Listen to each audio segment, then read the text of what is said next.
கந்தா நீ தேரேறி கடம்பா உன் வீரம் சூடி கொட்டு மூரசு கொட்ட வாரும் ஐயா. ஆறு படகில கோடி பேருல ஆறு முகனேவோ வீரம்.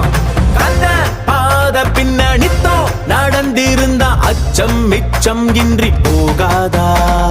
முருக முடிவெடுக்க சிவனோ கேட்டிருக்க வெற்றி வேலனுக்கு ஆரோகரா.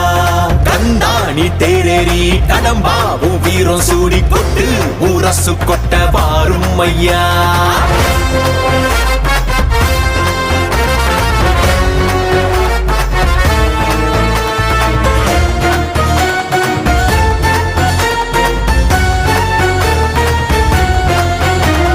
தமிழ் சங்கமே முதல் சங்கமா அண்டமெல்லாம் அறிய வச்சு